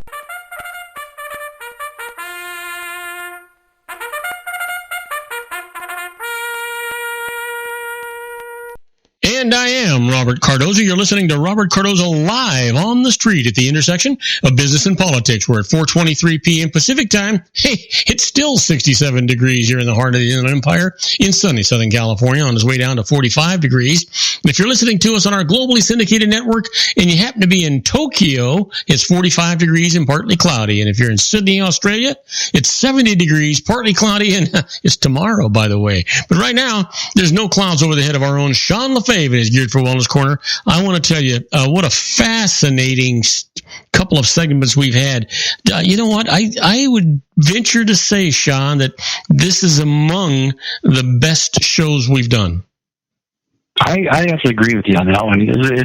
It's a fun topic. It's a subjective topic, but it's still rooted in some real good science and logic. And yeah, it's been a fun discussion. Absolutely, I've enjoyed this one immensely. Yeah, it's just there is nothing that can be said negative about what we're talking about, other than if you're negative about what we're talking about, you're going to get a negative result because you got the power.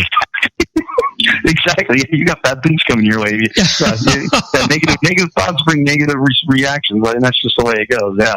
And absolutely, it's stay positive, stay focused on it's like they say, what's that, this old Native American, it's this story, I don't know how true this is, but it's a great kind of fits in with what we're talking about. This is, this young Native American boy goes to his grandfather, who's the chief of the village, and the grandfather is telling him a story. He says, in every man there lives two wolves, and one wolf is evil and is filled with hatred and jealousy, and he lists all these different, negative traits, and he goes, and the other wolf is the good wolf and is filled with love and is filled with generosity and giving and caring and on and on and on, and he compares the two wolves that live inside of us, and he said, and there's a constant battle between the two wolves. And the young boy asked his grandfather, he said, well, Grandpa, which wolf wins the battle? And his grandfather says, the one you feed the most. And that's, that's how it is in our life. You focus, I tell people all the time, like, stop focusing on the negativity, because you'll snowball yourself into a frenzy if you do. Yeah. You've got to pick your focus, whatever you're focused on. In fact, I was listening to Tony Robbins. It was really interesting. He said, he was talking about how he was learning to be a race car driver. He just wanted to go out to one of these places where they teach you how to drive a race car. Of course, it's Tony Robbins. He does everything at some point. And so he said, he goes, and Tony Robbins is obviously known for his mental focus. He's a very positive-minded person. The guy, when it comes to pulling people out of slumps, in fact, he coached Andre Agassi. When Andre Agassi was top of the world and then went down to like 100 and something in the world, he actually came to Tony Robbins to be his life coach to really get him back, and boom, he was back on top of the world again. So Tony Robbins is known for all this. And he said, so I get in the race car, and the guy says, they're in this car, and he said, we're going to teach you about how to respond to different situations. And so there's a button that the instructor has. It's got four. This panel has four buttons, and whichever one he pushes will lock up a tire on. It'll basically lock up the brakes of one of the tires, and so we'll induce the car to either spin or tail fish or do something weird, right? And then of course Tony Robbins, the driving the car, is responsible. And he said, he goes, so what your instinct is going to do? He said, you're gonna look to where you're headed instead of where you need to be going. And he goes, you don't want to do that. You want to, wherever you want the car to go, you need to look in that direction. He goes, but your instinct will be, oh my gosh, I'm going out of control. You're going to look to where the car is currently. And so he said, you're driving around, and he'd let you get to the point where you're comfortable and you're having fun. So boom, he'd lock up a tire. And he said, the first time he did it, instantly my head looks towards the wall. And he goes, this guy reached over, grabbed my helmet, and physically turned my head to force me to look in the direction I needed the car to go. And he goes, I'm thinking, okay, I did it the first time, but I'm Tony Robbins, and so obviously I'm not going to fall for that again. And he said, second time, boom, same thing. He instantly turns and looks to where he's not supposed to go. And again, the instructor has to grab his head and turn his head to force him to look to where he needs to go. And he said, finally, that instilled this habit of me that whenever he would do it, now I would look. I learned. I physically was trained to look at the direction that I needed to go instead of the direction that I was actually going. And the whole point of that is that when you're in a situation in life where you feel like you're going out of control and you feel like you're heading in a direction that's not the right direction for your life, whether it's financially or physically healthy, your health or relationship or whatever, if you continue to look down the path wondering what obstacle you're going to crash into, you're eventually going to go. They tell you that whenever you're riding, especially like a bicycle or a motorcycle, always look where you want to go. When you're turning, look in that direction. If you're driving down the road and it's a straight road and you see something off to the left and you turn your head to the left, you'll start eventually veering off to the left. You're not wanting to, you're just looking that way. And that's, metaphorically, that's how life is. If you look in the direction you need to go, you'll go that direction. But as soon as you get distracted by the obstacles in life, or the shiny objects, and you look over in that direction, well, that's the direction you're going to start heading. And so it's all in mindset. Mindset is everything. And I forget that all the time. I get distracted.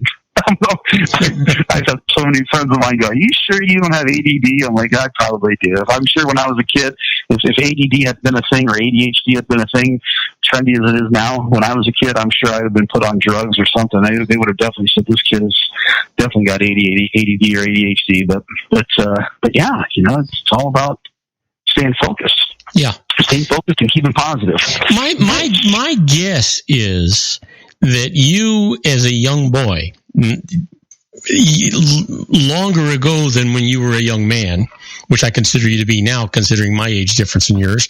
But the truth is, long ago when you were a young boy, my guess is you were already exercising a positive mental attitude. I think most young people, until their parents or somebody interferes with it, have this positive mental attitude, this aggressive attitude.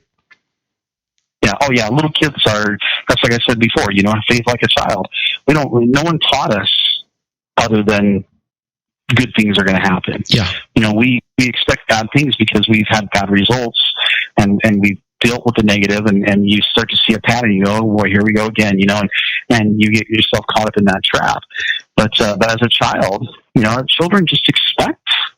Like, they don't understand, well, we're just going to go have fun. We're going to do this. They don't, they run out into the street because they don't expect to get hit by a car. Yeah. They just expect to go get their ball and go back into the yard and play some more.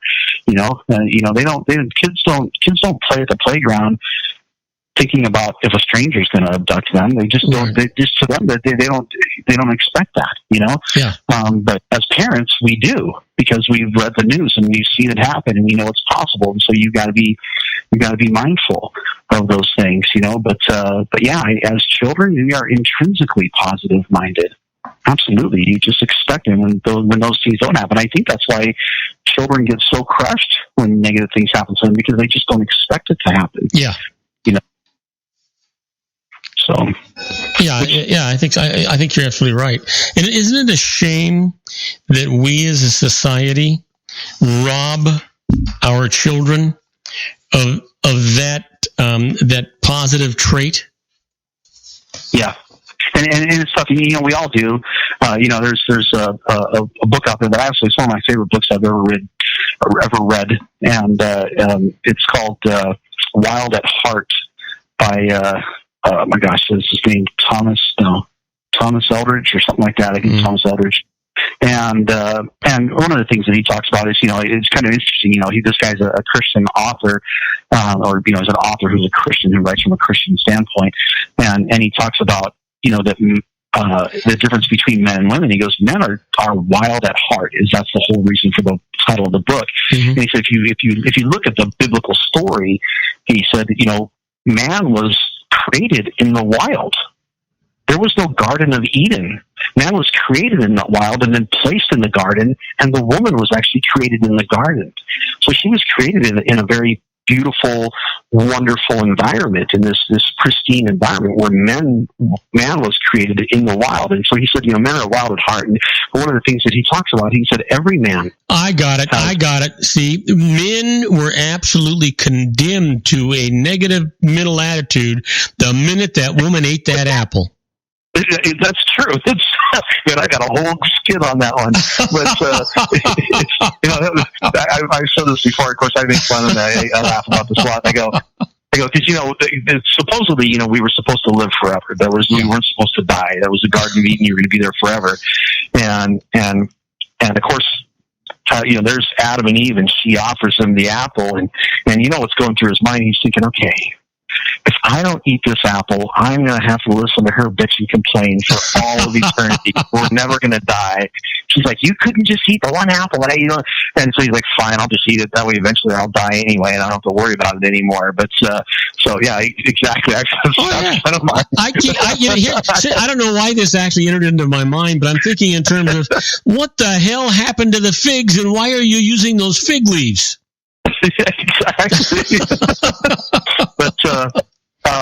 But one of the things that Eldridge talks about in the book was, he said, every man has a scar on his heart, in his soul, and it was put there for the vast majority of men. It was put there by his father, and we do, I did it to my son, my dad did it to me, and it's just one of those things that, you say the wrong words at the wrong time. You get angry when you shouldn't have. Whatever. You do something that you lost control. Yeah, you lost control of yourself, and you look back and you go, God, I can't believe I did that, or I said that. I should have never, but it's too late. That wound is there, and we all are wounded. And what he's saying is that for the vast majority of men, that wound that they have inside of them was given to them by their father. And so, it is tough that, it's just something we seem to be doomed for. It's not, I don't know any perfect fathers, and it is tough that we do rob our children of that innocence, and once that innocence is gone, it's, you just don't get it back. And I think that's, again, that goes back to, children having this positive attitude to look at the world through those innocent eyes and just see the wonder of the world. And that's another thing that I've been fascinated with, is how some people can maintain that wonder. Like I've gone to the Grand Canyon, and I've seen it time and time again. And every single time I look at it and I go, wow, it's so breathtaking. It's unbelievable. Yeah. And I've known people that have seen it. Matter of fact, my own father, he went and saw it, and I said I was going to go see it, and then he's like, well, I've already seen it. I don't need it. Because I was like, hey, you want to join us? And he's like, no, I've already seen it. People that don't see the same magnificence and aren't overtaken by it, you can't see something like that just once and then lose that feeling. You get that same feeling over and over and over again. Yeah, exactly. And it's all around us. If you stop and look, everything from just, just the miracle. I remember when my son was born, I was just overwhelmed with I couldn't believe this perfect person that I loved beyond measure, just the awe of that. And, I still, to this day, I look and I see children and I go, what a miracle, and I look, and every now and then I'll just look out and everything from like bugs and all these, there's so much in the world that we can just admire and look at in awe, and to lose that sense of wonder, I think is a whole, kind of a, it's a sad thing. In fact, that kind of goes along with that article that you sent me. You said that people, the younger you are, the more you worry about getting older. Yeah. And as we get older, we actually worry less. That's right. About the future. That you would think you would worry. You would think at 70 you would worry a whole lot more about getting older than you would at 20, because you have a lot longer to get there when you're 20. Well, I think that when you get older, you accept life for what it is, and you decide to enjoy every day of it. Right. Exactly. Yeah. Exactly. But I'm more shocked that you actually read these things I send you. I always read them. We just don't always get a chance to talk them. I shouldn't say I always read them. But there have been a couple times where I haven't had a chance. I remember you get on the air, and I'm like, I haven't had a chance to look at it yet. But no, I love the articles. You always send really fascinating articles. But that's an interesting concept. I never thought about that. I'm not worried about getting older. I'm pushing 50. I'll be 50 in a year and a half, I guess now, and I don't worry about it. In fact, I've already got tons of gray hair, so I'm not worried about that. I just color it now. But well, I'm not worried about getting older. It's the opposite that bothers me. Yeah, it's when you say exactly. Yeah, I'm worried about when I don't get older anymore, because that means I'm done. Yeah. As long as you're getting older, that means you're still above ground, and that's a good thing. So listen, for the next 20 seconds, just tell me what we might be talking about next Tuesday. Boy, I have, after this, I don't even know what we're going to be talking about. This was so fascinating. I mean, you know what, Sean? Every once in a while, you and I hit one that just goes out of the park, right? And this was, and we've done it a number of times, but today's show, and I don't even know if it was meant to go in this direction, but boy, you just hit it out of the park again. It just fascinating when you start thinking about the things that you and I were discussing today. Absolutely, yeah. It was It is. It's one of those things that you could ponder for a very long time, and maybe that faith is a muscle that we need to exercise more, just like anything else. The more you use it, the stronger it gets, and the more you have the ability to improve things like. And the antithesis of that is if you don't use it, you lose it. Absolutely. Hey, my friend. I have faith that we're going to talk about something very interesting next Tuesday. I just don't know what it is. Yeah, you know what? I have no doubt that you and I, no matter, even if we weren't prepared, are going to have a good show. In the meantime, you have a terrific weekend. Have a great week. Have a wonderful evening. Stay safe, stay happy, stay healthy, and keep everybody around you glad that they are, will you? Same to you, Robert. Thank you so much. I had a great time today. Thank you for a great show. Take care. And the rest of you folks, don't go away. When we come back, we're going to do the secret daily teaching for your life, the birthdays for the day, and interesting but useless facts. You don't want to miss it. We're coming out of the wire. We got some good stuff for you. If you want to increase your client base and sales, then consider this, the Relationship Building Network at RBN. Given the current economic conditions and challenges, we all need to work smarter, make smarter decisions, invest our hard-earned dollars where it'll yield the best return for our investment. Many business professionals claim that the most effective networking group in Orange County is RBN. No other networking group or organization can offer what RBN offers. Make every year your best year. Join RBN and start reaping the benefits today. Nearly 3,000 businesses have joined RBN and experienced those benefits. Why join RBN? It's one group. It's one membership. It's no renewals. It's all through Orange County. RBN is a freestyle networking group. No mandatory attendance, no restrictions, no rules, and no penalties. Call them at 949-830-5776 or go to their website at rbninfo.com. That's 949-830-5776. If you've ever dreamed of having your own business to make your life secure, Water's Edge Wineries might be just the ticket. In 2004, their founder, Ken Leinberger, created the first winery franchise in California. It was a new concept with all of the functionality of a traditional winery, but without the vineyards. They purchased high-quality grape must from one of the largest winemaking companies in the world. Then they craft each wine carefully and bottle it right at their location.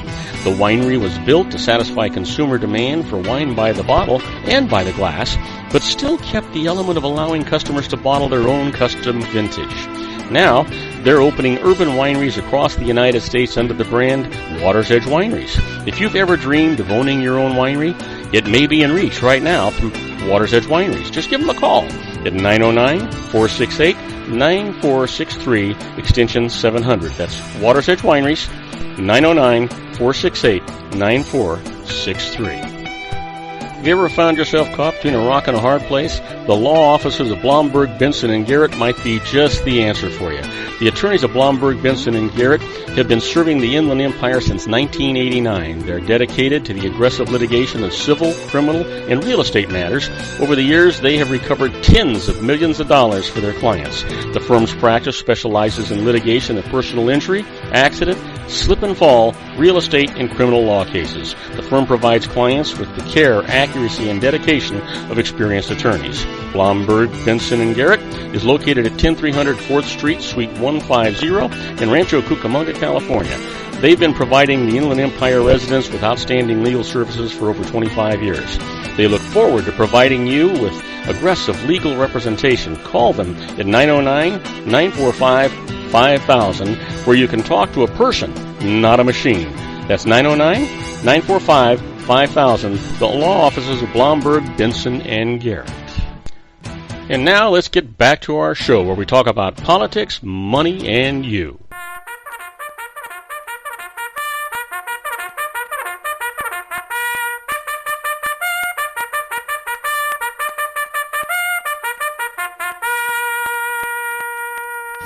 And I am Robert Cardoza. You're listening to Robert Cardoza live on the street at the intersection of business and politics. We're at 4:43 p.m. Pacific time. Hey, it's got warmer. It's 68 degrees here in the heart of the Inland Empire in sunny Southern California, on its way down to 46 degrees. And if you're listening to us on our globally syndicated network and you happen to be in Lisbon, Portugal, hey, it's 46 degrees and it's raining right now. You know what? If you happen to be in Cleveland, Ohio, it's 48 degrees and it's partly cloudy. But right now, what I want to talk to you about is the secret daily teaching for your life. For the last hour, we have been talking about positive mental attitudes and how you control your life. Well, we're going to just add one more part to it, the little secret for today. And it is, there is a mighty power in your heart. To experience this power firsthand, the next time that you're in a conversation with somebody, imagine that your words are coming from your heart rather than your mind. While speaking, stay focused on your words coming from your heart. As you do this, you'll feel a wave of utter bliss move right through you. As you become practiced, you'll see the effect of your heart on that person that you are speaking with. The power of your heart will also reach many others, as nothing can get in the way of its powerful radiation. I'm telling you, Sean and I have been talking about it for an hour. It's all about a positive mental attitude. You decide if you're going to be happy or sad, rich or poor, a success or a failure. You decide it. Now, you know what today is? Of course you do.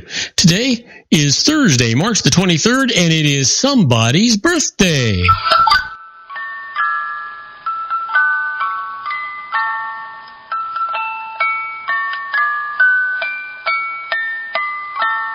Yes, sir. Not only is it somebody's birthday, we've got some terrific birthdays today, so we might as well just get right at them. This lady was born in 1905, passed away in 1977, an actress in film, television, and theater. Her daughter wrote a tell-all memoir, Mommy Dearest. Yep. Happy birthday, Joan Crawford. And here's a lady, born in 1976, an actress who came to fame for portraying the title role in the series Felicity. Happy birthday, Carrie Russell. And then finally, here's one for you. Born in 1978, a TV personality and blogger known for posts covering gossip items about musicians, actors, and celebrities. Happy birthday, Perez Hilton, not Paris, Perez Hilton. Yeah. Well, I know you're wondering what was going on today in history. Well, sit back, relax, sit in your favorite chair. I'm about to tell you that on March the 23rd, 1857, Elisha Otis, his very first elevator is installed at 488 Broadway in New York City, the Otis elevators. And on this date in 1868, the University of California is founded in Oakland, California, when the Organic Act is signed into law. Yeah. And then finally, in 1909, Theodore Roosevelt leaves New York for a post-presidency safari in Africa. The trip is sponsored by the Smithsonian Institution and National Geographic Society. That's kind of interesting. Think about it. Well, our quote for today comes from Carl Jung, and Carl says, "Where love rules, there is no will to power. And where power predominates, their love is lacking. The one is the shadow of the other." Wow. Now, time for us to talk about some interesting but useless facts. You know, catgut used in tennis rackets and strings for musical instruments does not come from cats, but from sheep. Go figure. How about this? The oldest continuous comic strip still in existence is the Cats Jammer Kids. It first appeared in newspapers in 1897. Wow. Can you imagine? Well, here's the deal for you. Before it was unsolicited email, spam was a luncheon meat. It is so resistant to spoilage that if kept in the closet in a closed can, it may well outlast eternity and will certainly live longer than you. Believe it or not, it was first promoted as a health food. In Korea, it comes in gift boxes and placed end to end. All the spam ever sold would circle the earth more than 10 times. Give that some thought, will you? And You know what? Thailand's capital, Bangkok, means City of Angels. Sort of like Los Angeles. How about this? In hotels in Sioux Falls, South Dakota, every room is required to have twin beds. And the beds must always be a minimum of 2 feet apart when a couple rents a room for only one night. And it's illegal to make love on the floor between the beds. Go figure. I mean, go ahead. I'm not even going to go there. Let me leave you with this one. Did you know Japanese people don't have middle names? Give some thought to that. It's going to drive you nuts. Now listen, we're going to take a short break. When we come back, we're going to do our tribute to the late, great Paul Harvey and the rest of the story. Today's story, The Secret of Oneida. I'll tell you all about it just as soon as we get back, so don't go away. Isn't it time to shine the spotlight on your expertise? The Interview, starring you. Here's your chance to capture 5 minutes of fame with The Interview. This isn't just any interview. This is your opportunity to showcase your expertise and position yourself as a trusted expert in a one-on-one video interview hosted by Robert Cardoza, host of the nationally syndicated show Robert Cardoza Live and powered by AHA Studios. What is it? A professionally recorded video for your use. Robert Cardoza interviews you on the set where he records his show. Professional interview showcases your expertise and value, shot in a state-of-the-art studio. And what's in it for you? Gain credibility as an expert, earn the trust of your target market, educate in a way that intrigues your audience, gain a powerful marketing tool that offers dozens of uses, website, video sharing sites, social media, email, DVDs, direct mail, lobby video, resumes, profile building, all that kind of stuff. Association with the nationally syndicated celebrity. That's right. And let's talk about AHA Studios. AHA is a strategic marketing firm that leverages the powerful and visual persuasion to help your business create powerful messages that connect with your target market. AHA ventures way beyond strategy, delivering the marketing collateral you need to start driving a new business through your doors. AHA has a full-service, in-house, state-of-the-art production studio to bring your messages to life using video. Discover how to make The Interview work for you. Call 949-831-2222. That's 949-831-2222. AHA Image Studios, Incorporated. Dr. Stephen Tidwell, Gentle Family Dentistry in a caring, personalized environment. Here at Dr. Tidwell's office, we are dedicated to helping you keep your teeth healthy. We are a state-of-the-art dental practice that still believes in traditional values, such as excellent customer service and individual attention. We have a special welcoming offer for you for just $39, a complete exam, personal consultation, professional cleaning, and all necessary x-rays. That's a $266 value for $39. Dr. Tidwell has 2 convenient locations and experienced staff to provide you with professional care and personal attention that you deserve. Call today. Don't delay. A great smile another day. Call 909-944-7308. That's 909-944-7308 for Rancho Cucamonga or San Bernardino. Joel Saltzman is Dr. Wireless. He has turned his considerable expertise into consumer credit risk and wireless security into a highly specialized independent web-based consulting enterprise targeting consumer credit risk analysis and wireless transactional security and monitoring. He works as a wireless analyst, veteran independent agent, and consumer liaison for most wireless telecom carriers and equipment manufacturers.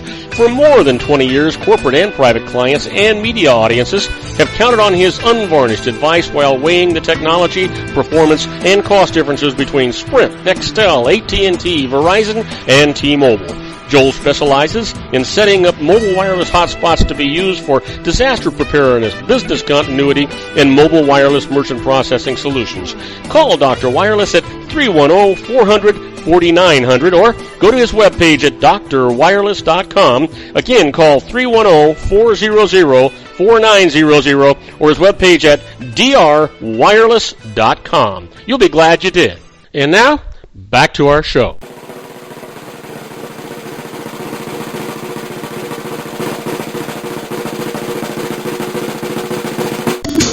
And I am Robert Cardoza. You're listening to Robert Cardoza live on the street at the intersection of business and politics. And it's time for our tribute to the late, great Paul Harvey and the rest of the story.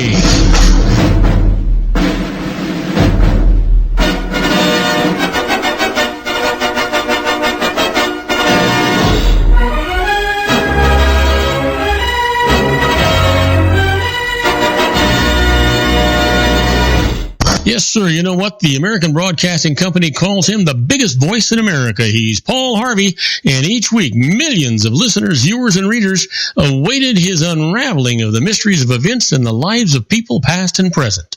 Heard on over 1,400 radio stations, seen on 110 television stations, and read in 300 newspapers. The rest of the story has for years been exploring the byways of history with revelations that are intriguing, amusing, and surprising. Well, today's story from Paul is The Secret of the Oneida. Yeah, you know what? The details of a long-forgotten medical file go back to late spring of 1893. The patient notices a sore spot in his mouth, specifically on the roof of his mouth. Weeks pass. The sore does not heal. To the contrary, it is either becoming more noticeable or actually more inflamed. The patient consults his family physician. The physician makes an examination, determines the presence of a sizable growth, fears the worst. The doctor's orders, the growth must be removed at once. June 30th, a surgeon has been selected, Dr. W. Keene. That evening, the patient's admitted to a special preoperative quarters for the night. No sedative is administered. Next morning, July the 1st, the patient is taken to quarters which have been modified for the purpose of surgery. The patient is 56 years old, overweight. Although under general anesthesia, he will run the risk of stroke. The duration of the magnitude of this particular surgery demand that the risk be taken.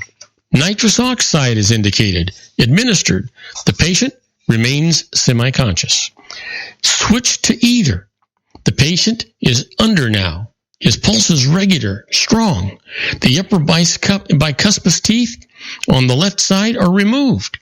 Incisions are made in the palate. The growth is exposed. The worst is confirmed. The tumor is identified as a carcinoma. Cancer has involved the entire antrum sinus cavity. The tumor must be excised and surrounding tissue removed. Not even the left side of the jaw may be spared if the possibility of reoccurrence is to be held to a minimum. The operation is considered a success. An artificial jaw is prepared for use after recuperation. A case history follow-up. The cancer does not reoccur, and the patient does recover to enjoy a healthy, normal life of 15 years more. When he dies, it is at the age of 71 of a heart attack. And now it can be told, 85 years after that remarkable surgery, that the operation took place not in a hospital, but aboard the Oneida, a privately owned yacht. It is difficult to recall the days of discretion before we demanded that our heroes be human, before the tabloid preoccupation with the arrest records of celebrities. The recent times, though, we still vote for the invincible. We later uncongruously require of our elected leaders vulnerability. We demand the details of Eisenhower's stroke and Kennedy's bad back. Such was our voyeuristic pleasure that Lyndon Johnson was compelled to expose his surgical scar on the White House lawn. Whether our present public attitude is progress or regress is yours to decide. Still, the record shows that in the early summer of 1893, a candidate for surgery so prized his privacy that he boarded a friend's yacht in the dead of night, submitted to the operation the next morning after the vessel had set sail. The incident was not fully revealed until 25 years later, long after the patient was President Grover Cleveland. And now you know the rest of the story. Yeah. Well, on tomorrow's show, we're going to have John Matthews and Joe Hakos really talking about conservative politics again on our semi-weekly simulcast. And then David Garrett's going to be here talking about law on Garrett on the Law. And I'm going to contribute our tribute to the late, great Paul Harvey and the rest of the story. Tomorrow's story, his biggest fan. You're not going to want to miss it. Now, I want to please ask you to tell all your friends about our show here on the RLC Broadcasting Network, because I know that they'll be glad that you did. I know that you'll be glad you did. And I'm positive I'll be glad you did. That's our show for today. Beginning today, treat everyone you meet as if they were going to be dead by midnight. Extend them all the care, kindness, and understanding that you can muster. Your life will never be the same again. So many of our dreams at first seem impossible, then they seem improbable, and then when we summon the will, they soon become inevitable. You know, the real secret of happiness is to make others believe that they're the cause of it. Robert Cardoza Live is brought to you by blogtalkradio.com every Monday through Friday from 4 p.m. to 6 p.m. Pacific Time. Now, go out and make it a great day. Your host has been Robert Cardoza, the technical advisor, Matchstick Digital, and your executive producer, also Robert Cardoza.